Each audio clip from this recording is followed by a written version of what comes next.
E estamos começando a Hora do Esporte aqui na WTV Brasil. Não, você não está vendo errado, sou eu mesmo, Vitor Leonardo, apresentando hoje aqui com o meu amigo PH. E aí, PH, tudo bem? Tranquilo? Pois é, o Gilberto teve um problema estomacal muito grave, né? Teve que ficar diarreia fortíssima e teve que ficar em casa hoje. E o Kaique também, com a diarreia fortíssima em Bauru. Grande abraço pros dois aí.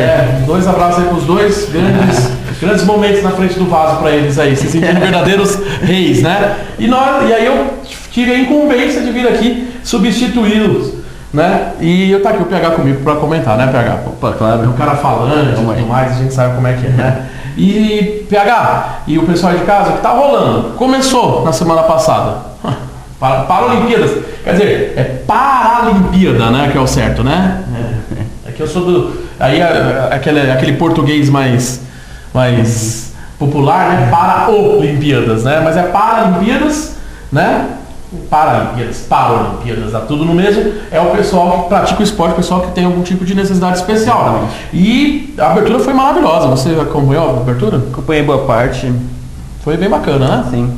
Eu fiquei um pouco chateado apenas que não houve uma cobertura total da mídia como a Olimpíada. E nem o Sport TV ficou aberto de graça pro pessoal, como ficou na net, não? Vale essa observação aí que então. É um caso bem chato. Porém a TV Brasil, a TV Pública tá passando e a gente vai tentar ver se a gente transmite alguns jogos, principalmente das finais, que ainda não ocorreram.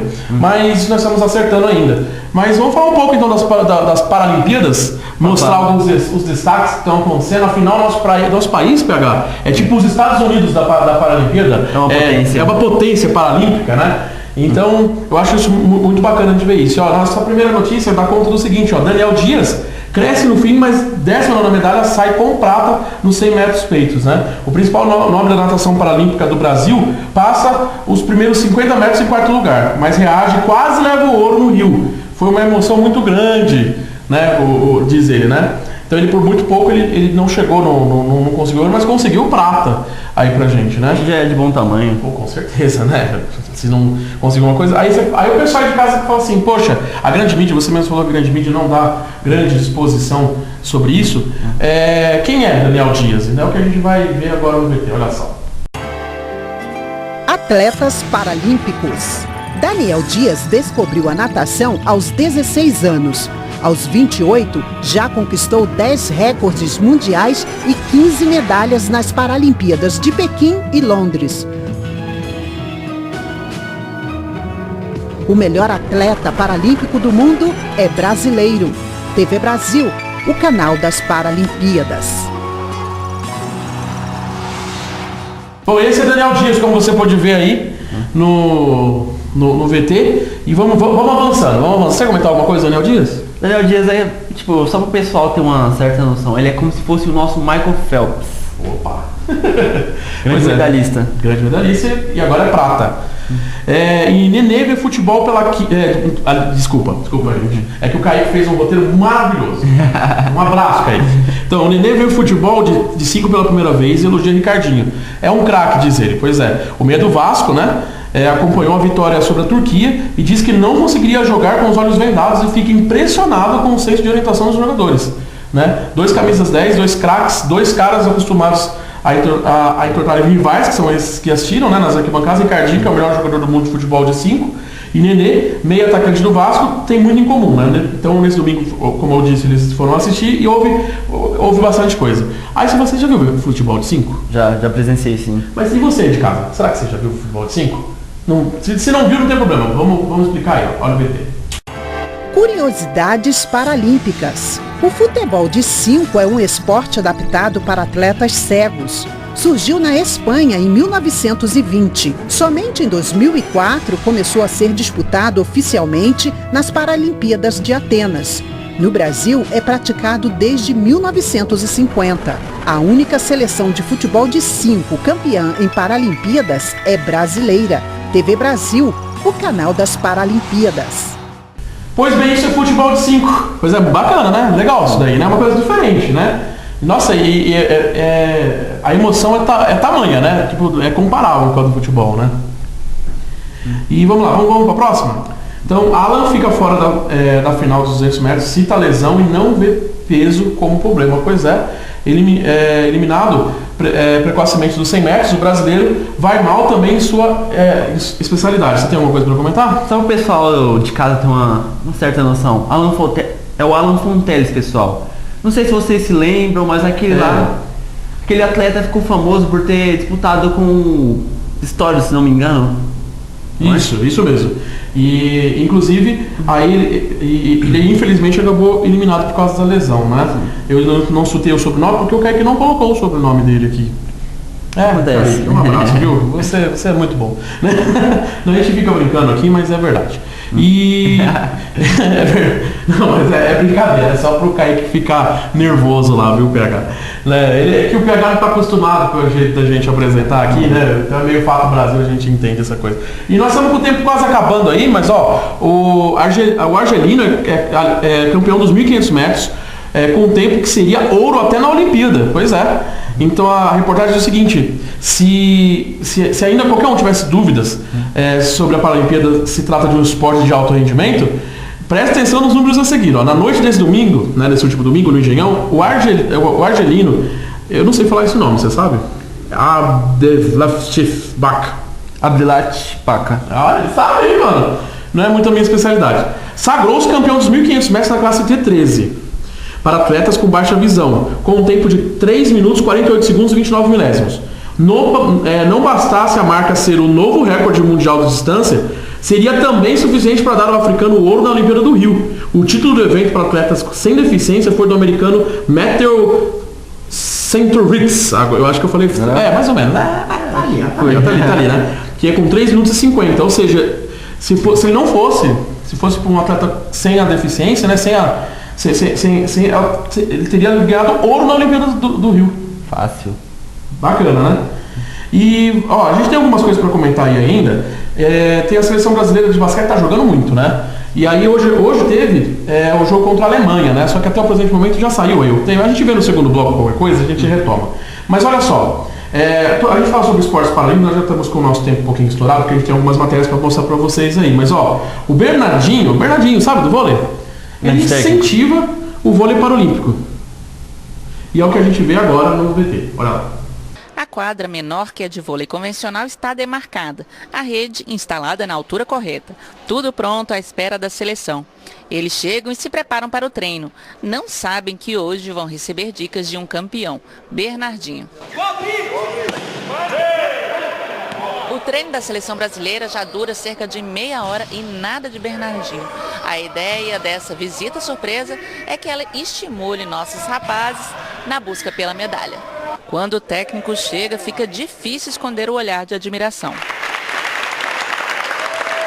O descanso não dura muito. A seu estilo, Bernardinho pede que os atletas retornem aos treinos. E só depois de muita bola em jogo, eles ouviram as dicas de ouro. Então vamos fazer o público jogar com a gente. O entusiasmo de vocês, a vontade de vocês, tudo que é isso, ganhar e perder é do jogo. O nosso sonho é conquistar uma medalha paralímpica, chegar na primeira semifinal e ir em busca do ouro. E tendo uma visita ilustre dessa aí é motivacional, né? Chega a arrepiar. O vôlei sentado do Brasil nunca ganhou medalhas em Paralimpíada, mas atualmente está no segundo lugar do ranking mundial. O pódio está perto. Apesar de parecido com um esporte convencional, o vôlei sentado tem peculiaridades, como o deslocamento sem perder o contato com o chão. Fred, o capitão da equipe, ex-jogador e campeão das areias, teve que se adaptar. Você usa partes musculares e grupamentos musculares que você nunca usa. Normalmente você desloca com os braços, diferentemente do voleibol convencional, que você está sempre equilibrado atrás da bola por que você pode usar as pernas. O dever de casa eles já fizeram. Treinam em torno de 7 horas por dia e são os vice-campeões mundiais. O que Bernardo passou para eles é algo que só o tempo vai trazer. A experiência de quem sabe vencer. Humildade, disciplina, autoconfiança, né? Acho que são coisas muito importantes. Você tem que se sentir merecedor. A gente fez o que tinha que fazer, então vamos lá e vamos confirmar aquilo que a gente trabalhou para conquistar.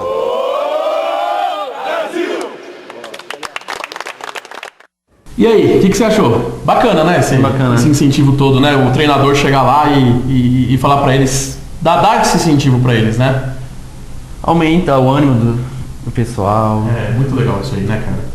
E a gente fala de incentivo ao esporte paralímpico e, embora o Brasil seja uma potência, ainda falta muito para que seja o ideal. Se com o esporte comum falta, imagina com o paralímpico, infelizmente.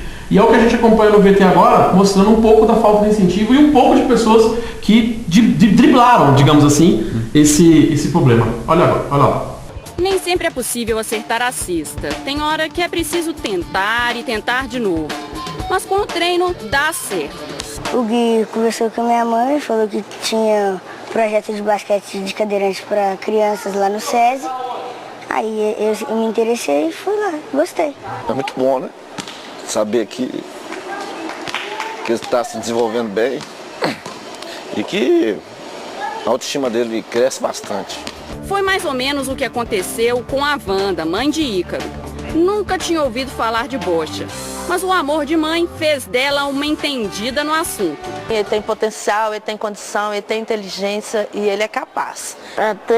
Treinar muito, prestar atenção no jogo, que aí eu consigo ir para a seleção um dia. O esporte entrou na vida dos meninos como um instrumento de reabilitação, mas eles já pensam no alto rendimento. Inspirados seja nos atletas da Seleção Brasileira de Basquete ou nos medalhistas paralímpicos da bocha, o que eles precisam é de espaço para aprimorar o talento. A quantidade de espaços que esses meninos possam experimentar e fazer movimentos, conhecer esportes, é muito pequena, né? Então precisa ocupar seus parques, ocupar suas praças, fazer um movimento pelo esporte para que as pessoas tenham mais oportunidade de conhecer, de se movimentar e a partir daí, quando for detectado um talento, né, um potencial, encaminhar para locais que façam iniciações paradesportivas. Ícaro e Léo representam um pouco do futuro do nosso esporte paralímpico. Hoje somos uma potência e vamos representar o Brasil nos Jogos do Rio com uma delegação recorde de 279 atletas. E a expectativa é de que o Brasil ocupe o 5º lugar no ranking de delegações. Mas para que a tendência seja sempre de crescimento, é indispensável falar em renovação. E foi o apoio aos pequenos atletas que fez esse menino aí se tornar o velocista campeão Alain Fonteles. Medalha de ouro nos Jogos de Londres ao derrotar o então recordista mundial, Oscar Pistorius. Fonteles foi revelado em uma das edições das Paralimpíadas Escolares, evento esportivo dedicado a atletas deficientes com idade entre 12 e 20 anos. Outra jovem estrela do nosso atletismo é Verônica Hipólito. Com apenas 17 anos, ela venceu o Mundial na categoria adulto e vai este ano estrear em Paralimpíadas. A gente tem cerca de 23 milhões de deficientes no Brasil. De verdade, quando eu enxergo algum, ou ele está no movimento paralímpico treinando, ou ele está no canto da rua, jogado. Talvez o resto esteja em casa porque tenha vergonha disso. E a luta contra essa invisibilidade será reforçada com a atuação de 4.350 atletas de 160 países durante os Jogos do Rio.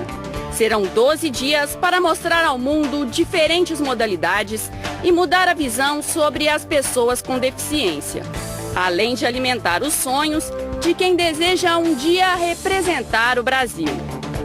Eu estive em Atenas, em Pequim, em Londres e a mentalidade da sociedade depois das Paralimpíadas pôde ter um choque de realidade e uma mudança significativa no que tange a questão das deficiências. E a minha torcida é que isso aconteça no Brasil, que novos atletas surjam e cada gota de suor seja valorizada tanto quanto dos atletas convencionais. E eu acredito que a ajuda que a gente possa dar, a gente vai mostrar nos Jogos Paralímpicos. De, poxa, o cara ver, não, eu posso sim, ser um médico, ser o que eu quero. Basta a gente ter essa oportunidade.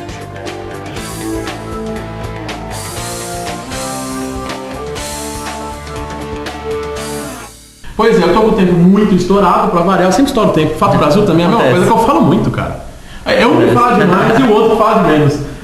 Coisa, mas ele tá falando aqui, eu tô puxando ele aqui pra falar, né? Então vamos desenrolar. Então aí nós vamos pro intervalo e a gente já volta. Não sai daí.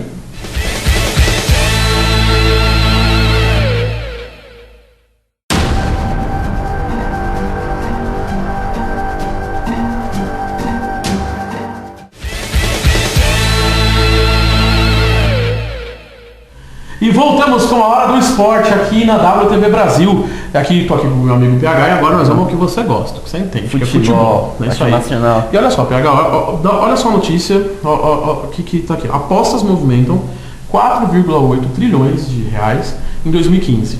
A máfia financia as fraudes. Pois é, o mercado de apostas é um verdadeiro gigante capaz de movimentar verbas de magnitude estatal mundo afora, 1,3 trilhões de euros, que é o equivalente a 4,8 trilhões de reais atualmente, somente em 2015. A internet abriu ainda mais esse mercado, permitindo que os usuários residentes em países onde as apostas são proibidas entrem no mundo das probabilidades através de sites baseados onde a lei é favorável. Né? Entre 2009 e junho de 2016 foram detectados por empresas especializadas 2.532 casos suspeitos no planeta.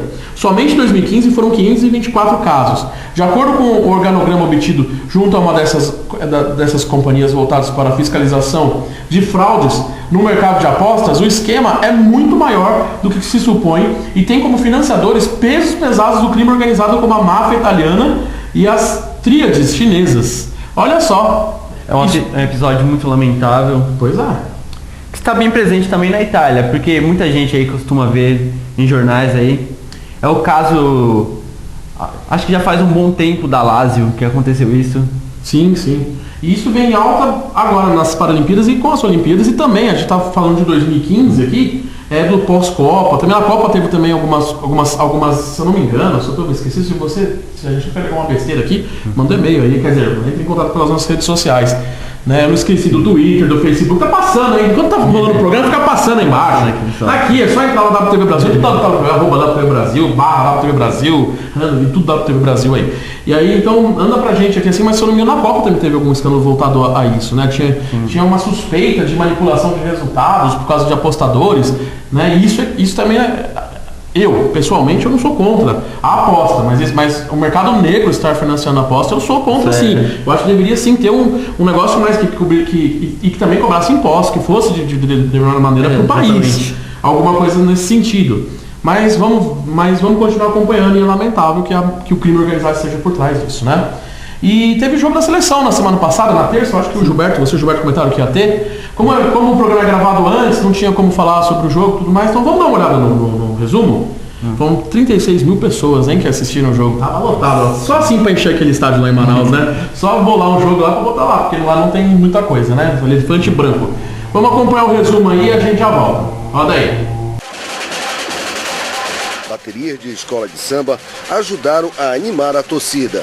O Brasil abriu o placar logo no primeiro minuto de jogo. Cobrança de escanteio por Neymar e o zagueiro Miranda se antecipou à zaga colombiana e marcou de cabeça. Aos 35 minutos do primeiro tempo, os colombianos cruzaram na área brasileira e o zagueiro Marquinhos tenta cortar, mas acaba fazendo contra. O Brasil conseguiu chegar à vitória, com gol de Neymar aos 29 minutos do segundo tempo.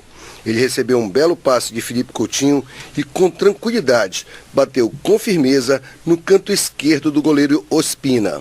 Com a vitória sobre a Colômbia, a seleção brasileira está entre as 4 primeiras colocadas para as eliminatórias da Sul-Americana para a Copa do Mundo de 2018 na Rússia. Bom, então, bacana o jogo, né, Pagá? E a seleção brasileira venceu e passou as eliminatórias para ir disputar a Copa na Rússia. Né? Finalmente o Tite encaixou essa seleção, né? Que bom, né? Era a esperança, né, para a seleção brasileira, né? Porque depois do 7-1, meu Deus do céu, até eu fiquei com dor aqui, né? Para não mostrar alguma coisa, né? Então, e já que nós estamos falando de futebol, vamos também mostrar o futebol que está mais próximo da gente, né? Série D. Série D. Tem um time lá no Maranhão, da Série D, chama Motoclube. E ele tá subindo pra Série C e o pessoal tá comemorando lá. E é o que a gente vai acompanhar no VT? Vamos agora. Lada ainda pelas comemorações devido ao acesso à Série C, boa parte da equipe rubro-negra pintou o cabelo de loiro, ou, na falta deste, a barba, para o grande desafio deste domingo. A barba loura vai ficar para outras vezes? Vai virar um amuleto? Fica agora nessas semifinais aí, quem sabe a gente passando com o título, a gente deu uma extensão um pouco a mais com essa barba loura aí. O Motoclube precisou de 12 jogos para garantir o tão sonhado retorno. E com o objetivo alcançado, o moral está de cima para enfrentar o primeiro jogo contra o Volta Redonda. Com certeza. Acho que a gente já entrou para a história do clube, né, conseguindo esse tão sonhado acesso, e agora vamos buscar o título. Vamos buscar o título aí que a gente vai botar uma estrela aqui no nosso escudo aqui. O Motoclube voltará a disputar a terceirona depois de 12 anos, mas agora o foco principal está mesmo na disputa do título da Série D. Como eu falei para os atletas agora há pouco, eu acho que nada melhor do que você coroar um acesso e o ano de trabalho nosso com um título brasileiro da Série D. Então é algo que está ao nosso alcance, nós vamos brigar por isso, vamos buscar, porque é uma possibilidade aí da gente coroar todo esse trabalho que foi feito. E o cabelo não vai ficar de louro? Não, isso aí é coisa dos atletas, aí a idade não permite mais isso não. Pois é, bacana essa questão do Motoclube, né? Sim. Eu acho legal os times pequenos estarem crescendo e tudo mais e pulando, subindo, né, as etapas. Já que nós falamos de Brasileirão, de Série D, vamos então... Série A. Série A agora, né? Senão você desliga. Deixa a gente falando sozinho, né, cara? PH, fala aí então, como é que tá sendo a questão aí? A gente tem a tabela aí primeiro, fala da tabela primeiro? Vamos. Então fala aí um pouco sobre a tabela, quem tá em primeiro, quem tá em último. Vamos lá. Em primeiro lugar temos o Palmeiras, disparado, hein? Desculpa, mas eu acho que eu sou palmeirense. Desculpa, gente, mas a gente tem que comemorar, né? Uma vez na vida, né? Acontece. Uma vez lá, tá no alto da tabela que eu tô sabendo faz um tempo, mas vai lá. Continua. Vamos lá. Em segundo temos o Flamengo, que fez um jogaço contra a Ponte Preta. Em terceiro temos o Atlético Mineiro. Em quarto o Corinthians, que ontem foi derrotado pelo Santos. Foi derrotado pelo Santos? Então o João do Expressão Cult aí deve estar feliz da vida, né? O time dele derrotou o Corinthians, né? Uma hora tem que ganhar. Pois é, mas a Ariadne, né, que é a nossa amiga aqui da TV, deve estar meio triste, viu? Faz parte do jogo, né? Ganhar e perder, né? E aqui naquela zona incômoda, temos aqui Figueirense, que foi derrotado pelo meu grande tricolor. Um salve pro nosso Kaique, São Paulino também, hein? São Paulino também? Isso explica muita coisa, viu? Vamos lá, vai, continua. Brincadeira, gente, brincadeira. Em 18º temos o Vitória. 19º, Santa Cruz. Ô, meu Santa, o que aconteceu? E em 20º temos o América Mineiro. Então se esses quatro não se mexer, vai cair. Infelizmente aí. Tem algum que já vai cair ou ainda tem chance de salvar se quiser? No futebol tudo pode acontecer, Vitão, mas você, o que você acha? Na minha opinião, Santa Cruz e o América Mineiro não tem mais jeito. Já era, vai pra Série B. Dois times digamos, tem muita tradição. Mas não tá legal. Tá legal, né? Faz parte. Vamos lá. Pois é. E teve a última rodada, tem vários jogos que aconteceram nesses últimos dias, né? Vamos comentar eles um pouco, então? Vamos lá. Vai lá pegar. Os resultados, pessoal, vamos lá. Teve um Vitória que perdeu em casa pro Flamengo, 2-1. Que isso aí, meu Vitória? É verdade. Aí, meu tricolor, 3-1.